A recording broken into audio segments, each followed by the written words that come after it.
ਸਾਹਿਬ ਮੈਂ ਇਹਨਾਂ ਦੇ ਨਾਲ ਅੰਦਰ ਕਦੇ ਨਹੀਂ ਸਾਂ ਗਿਆ ਤੇ ਇਹ ਮੈਨੂੰ ਕਹਿੰਦੇ ਸੀ ਮੇਰੇ ਨਾਲ ਜਾ।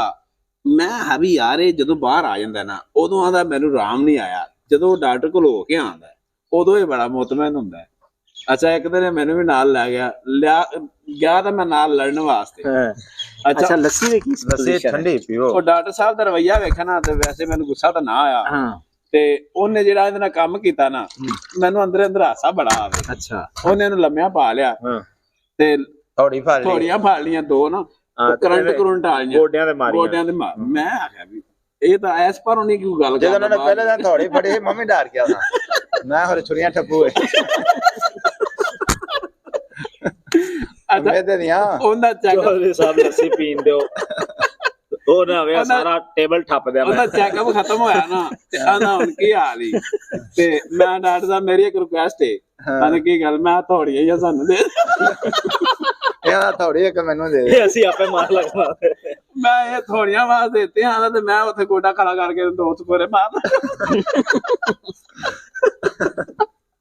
ਜੀ ਉਹ ਇੱਕ ਕਲੀਨਿਕ ਦੇ ਬਕਾਇਦਾ ਇੰਸਟਰੂਮੈਂਟਸ ਨੇ, ਔਜ਼ਾਰ ਨੇ। ਹਾਂਜੀ ਉਹਨਾਂ ਨਾਲ ਡਾਕਟਰਸ ਨੂੰ ਅੰਦਾਜ਼ਾ ਕਰਨ ਚ ਮਦਦ ਮਿਲਦੀ ਹੈ ਔਰ ਅੰਦਾਜ਼ਾ ਕਰਨ ਚ। ਔਰ 2000 ਦੀ ਪਰਚੀ ਕਿਸੇ ਡਾਕਟਰ ਦੀ ਜੋ ਬਣਾਵੇ ਨਾ ਬੜੇ ਮਜਬੂਰ ਹੋ ਕੇ ਉਹਨੂੰ ਚੈੱਕ ਕਰਾਉਣਾ ਹੋਵੇ ਮੁੰਡੇ ਨੂੰ ਜਾਂ ਕਿਸੇ ਨੂੰ ਤੇ ਉਹਨੇ ਲਿਆ ਕੇ ਪਰਚੀ ਅੱਗੇ ਰੱਖ ਦੇਣੀ। ਡਾਕਟਰ ਨੇ ਉਹਨੂੰ ਬਾਰੇ ਡਿਸਕਸ ਕਰਨਾ, ਉਹਨੂੰ ਇਲਾਜ ਮਾਲ ਸਾਰੀ ਕਰ ਲੈਣੀ ਇਹਨੇ ਜਦੋਂ ਤੇ ਇਹਨੇ ਨੇ ਡਾਕਟਰ ਸਾਹਿਬ ਮੇਰੇ ਨਾ ਇੱਥੇ ਨਾ ਦਰਦ ਰਹਿੰਦੀ ਹੈ ਇੱਥੇ ਮੈਨੂੰ ਵੀ ਦੋ ਗੋਲੀਆਂ ਲੈ ਦੇ ਤੇ ਇਹ ਨਾ ਮੈਨੂੰ ਇਹਨੇ ਦਿਲ ਦੀ ਤਕਲੀਫ ਹੈਗੀ।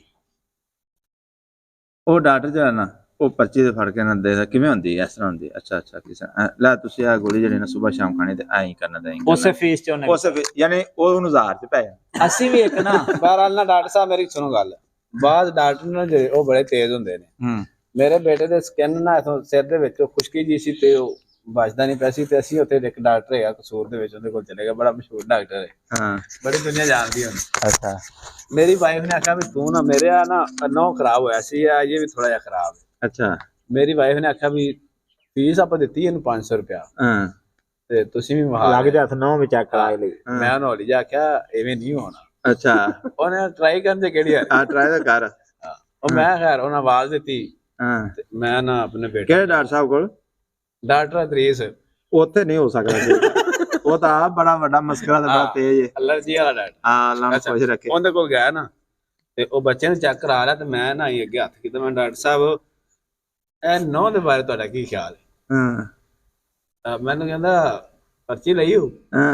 ਮੈਂ ਨਹੀਂ ਪਰਚੀ ਤਾਂ ਨਹੀਂ ਲਈ। ਕਹਿੰਦਾ ਕਿਤੇ ਜਨਾਹ ਹਸਪੀਟਲ ਜਾਂ ਸਰਵਿਸ ਹਸਪੀਟਲ ਚ ਵਿਖਾਇਆ? ਤੈਨੂੰ ਸਾਲ ਹੋ ਗਿਆ ਲਈ ਫਿਰਨਾ। ਮੈਂ ਨਹੀਂ ਕਿਤੇ ਨਹੀਂ ਵਿਖਾਇਆ। ਆਂਦਾ ਇਹਨਾਂ ਦਾ ਸੱਤਿਆਨਾਸ਼ ਹੋ ਗਿਆ ਉੱਠ ਖਲਾ। ਕਹਿੰਦਾ ਉਹ ਨਾ ਪਿੱਛੇ ਤਸਵੀਰਾਂ ਲਾਈਆਂ ਨੇ ਨਾ ਉਹਨਾਂ ਨੂੰ ਫੰਗਸ ਹੋਈ ਏ ਤੇ ਨਾਲ ਇੱਕ ਛੱਲੀਆਂ ਦੀ ਫੋਟੋ ਲਾਈ ਜਿਵੇਂ ਆਪਾਂ ਇੱਥੇ ਛੱਲੀ ਨੂੰ ਫੰਗਸ ਆ ਜਾਂਦੀ। ਉਹਨੇ ਆ ਜਿਵੇਂ ਤੁਸੀਂ ਜ਼ਿਮੀਂਦਾਰ ਬੰਦੇ ਤੇ ਤੁਹਾਨੂੰ ਇੰਨੀ ਅਕਲ ਨਹੀਂ ਹੈਗੀ ਆ ਵੀ ਹਾਂ ਛੱਲੀ ਹੁਣ ਖਰਾਬ ਹੋ ਗਈ ਤੁਹਾਡੇ ਕਿਸੇ ਕੰਮ ਦੇਗੀ। ਮੈਂ ਨਹੀਂ ਉਹਨੇ ਐਵੇਂ ਤਰ੍ਹਾਂ ਨਾਲ ਖਰਾਬ ਹੋ ਗਿਆ। ਉਹਨਾਂ ਉਂਗਲ ਮੇਰੀ ਕੰਮ ਦੀ ਹੈਗੀ ਕਿ ਉਹਨੇ ਮੈਨੂੰ ਛੁੱਟੀ ਕਰਾ ਦਿੱਤੀ। ਮੈਨੂੰ ਐਵੇਂ ਲੱਗੇ ਜਿਵੇਂ ਲਾਉਣੀ ਪੈਣੀ। ਆਂਦਾ ਮੈਂ ਕੋਈ ਇਹਦਾ ਹੱਲ ਹੈਗਾ। ਆਂਦਾ ਉਹ ਪਰਚੀ ਲੈ ਗਿਆ। ਅੱਛਾ ਪਰਚੀ ਲੈ ਕੇ ਫੀਸ ਪੈ ਗਈ 500 ਰੁਪਇਆ ਦਿੱਤਾ। ਜਦੋਂ ਉਹਨੇ ਇੱਕ ਫਲੂਕੋਨਾਜ਼ੋਲ ਇੱਕ ਉਹ ਕੈਪਸੂਲ ਲਿਖਿਆ ਨਾਲ ਉਹਨੇ ਹਾਈਕਲੋਸ਼ਨ ਸਾਡੇ ਕੋਲ ਲਵੋ। ਉਹਨੇ 1 ਮਹੀਨੇ ਚ ਸਹੀ ਹੋ ਜਾਣਾ। 1 ਮਹੀਨੇ ਅੱਛਾ ਬੜਾ ਮਜ਼ਾ ਆਇਆ ਵੀ ਜੀ। ਉਹਦਾ ਨੇ ਇੱਕ ਬੰਦਾ ਉਹਦੇ ਕੋਲ ਗਿਆ ਤੇ ਉਹਨੇ ਉਹਨੂੰ ਆਖਿਆ ਵੀ ਕੀ ਮਸਲਾ ਤੇ ਨੇੜੇ ਆਇਆ ਤੇ ਉਹਨੇ ਦੱਸਿਆ ਜੀ ਮੈਨੂੰ ਨਾ ਦੂਜਾ ਖੁਰਕ ਪੈ ਗਈ। ਉਹਨੇ ਕਿੱਥੋਂ ਆਇਆ? ਉਹਨੇ ਮੈਂ ਮਲਤਾਨੋਂ ਆਇਆ। ਆਂਦਾ ਉੱਥੇ ਵੀ ਅਪੜ ਗਈ। ਖੁਰਕ ਉੱਥੇ ਵੀ ਅਪੜ ਗਈ। ਪੁੱਤਰ ਕੀ ਹਾਲ ਪੜ੍ਹਾਈ ਪੂਰੀ ਦਾ ਤੇਰੀ ਦਾ? ਆਂਦਾ ਆਬੂ ਜੀ ਪੜ੍ਹਾਈ ਤਾਂ ਹੁਣ ਸਹੀ ਜਾ ਰਹੀ ਹੈ, ਥੋੜਾ ਮਸਲਾ ਬਣਿਆ ਇੰਕਪੋਰਟ ਲੈਣੀ। ਕੀ ਮਸਲਾ ਬਣਿਆ? ਉਹਨੇ ਇੰਕਪੋਰਟ ਦਾ ਆਬੂ ਜੀ ਮਸਲਾ ਬਣਿਆ ਹੈ। ਹੁਣ ਚਾਚਾ ਸਾਦਕ ਨਹੀਂ ਸੀ ਪੜਿਆ ਡਾ।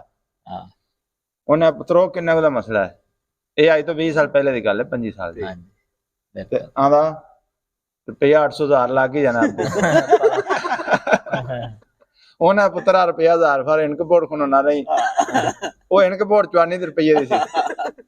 ਚੰਗਾ ਬੰਦਾ ਸਾਹਿਬ ਮਾਸ਼ਾਅੱਲਾ ਹੁਣ ਤਾਂ ਅੱਛੇ ਰਾਹ ਤੇ ਲੱਗਾ। ਚੰਗਾ ਬੰਦਾ ਉਹ ਨਾ ਜੀ ਸਰਦਾਰ ਸੈਫ ਅਤੇ ਅਸੀਂ ਮੈਂ ਤੇ ਮੁਸਤਫਾ ਤੇ ਸ਼ਕੀਲ ਅਸੀਂ ਲਾਹੌਰ ਚਲੇ ਗਏ। ਉੱਥੇ ਗਿਆ ਡਾਕਟਰ ਸਾਹਿਬ ਨੂੰ ਦੱਸਿਆ ਵੀ ਅਸੀਂ ਤਲਵੰਡੀੋਂ ਆਏ ਹਾਂ। ਸਰਦਾਰ ਸਾਹਿਬ ਨੇ ਫੋਨ ਕੀਤਾ ਉਹਨਾਂ ਕੋਲ ਤੁਸੀਂ ਆਇਓ। ਹਾਂਜੀ ਤੇ ਲਾਈਨ ਖੈਰ ਲੱਗੀ ਸੀ ਕਾਫੀ ਸਾਰੀ ਤੇ ਉਹਨਾਂ ਸਾਨੂੰ ਖੈਰ ਅੰਦਰ ਬੁਲਾ ਲਿਆ। ਪ੍ਰੋਟੋਕਾਲ ਦਿੱਤਾ ਤੇ ਉਹਨਾਂ ਕਿਹਾ ਵੀ ਕਿੰਨੇ ਮਰੀਜ਼ ਨੇ? ਅਸੀਂ 2। ਬਾਹਰੋਂ ਅਸੀਂ 2 ਮਰੀਜ਼ਾਂ ਦੀ ਪੈਸੇ ਜਮ੍ਹਾਂ ਕਰਾਏ ਹਾਂਜੀ 2500 ਰੁਪਏ ਮੈਨੂੰ ਉਸ ਟਾਈਮ ਫੀਸ ਸੀ, ਹੁਣ ਸ਼ਾਇਦ ਕੋਈ ਜ਼ਿਆਦਾ ਹੋਵੇ।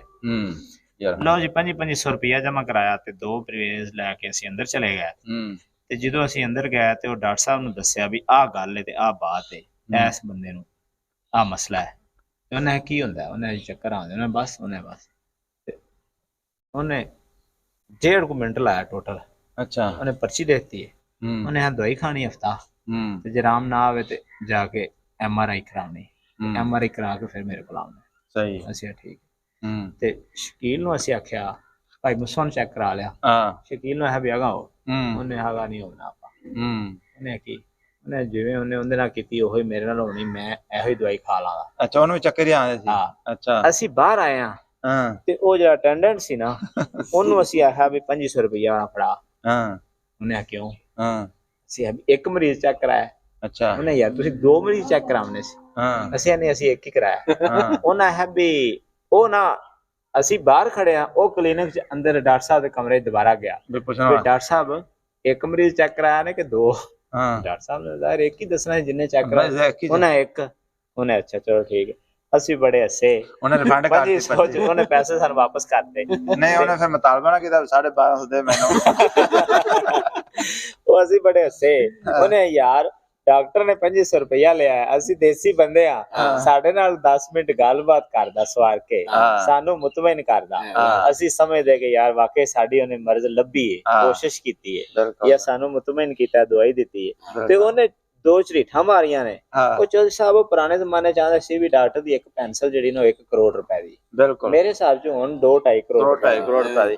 ਅਸਲ ਵਿੱਚ ਨਾ ਡਾਕਟਰ ਨੂੰ ਬੇਸ਼ੱਕ ਉਹਦੇ ਸਿੰਪਟਮਸ ਤੋਂ ਪਤਾ ਲੱਗ ਵੀ ਜਾਵੇ ਨਾ ਵੀ ਇਹਨੂੰ ਇਹ ਮਸਲਾ ਹੈ, ਹਾਂਜੀ, ਲੇਕਿਨ ਫਿਰ ਵੀ ਉਹਨੂੰ ਲਟਾ ਕੇ ਜਾਂ ਉਹਨੂੰ ਥੋੜਾ ਚੈੱਕ ਕਰਕੇ ਉਹਨੂੰ ਮੁਤਮਿਨ ਕਰਨਾ ਪਏਗਾ, ਤਾਂ ਹੀ ਜਾ ਕੇ ਡਾਕਟਰ ਨੂੰ ਆਰਾਮ ਆਵੇ। ਜੇ ਡਾਕਟਰ ਨੂੰ ਤੁਸੀਂ ਦੱਸਿਆ ਨਾ ਮੈਨੂੰ ਆਹ ਹੀ ਹੁੰਦਾ ਪਿਆ ਤੇ ਉਹਨੇ ਆਪਾਂ ਬੈਠਣਾ ਠੀਕ ਹੈ ਜੀ ਇਹ ਆ ਲੋ। अच्छा डॉक्टर मेरी गल सुनो, एक बड़ा मशहूर से शेर है कि उसने तपते हुए माथे पे जब हाथ रखा, रूह तक उतर गई तासीर मसीहाई की। तो मसीहा दी ਜਿਹੜੀ ਹੈ ਨਾ ਉਹ ਗੱਲਾਂ ਬਾਤਾਂ ਤੇ ਉਹਦਾ ਉਹ ਸਾਨੂੰ ਹੌਸਲਾ ਦੇਣਾ, ਬਿਲਕੁਲ ਉਹਦਾ ਸਾਡੇ ਨਾਲ ਗੱਲਬਾਤ ਕਰਨਾ, ਅਸਲ ਡਾਕਟਰ ਇਹ ਆ।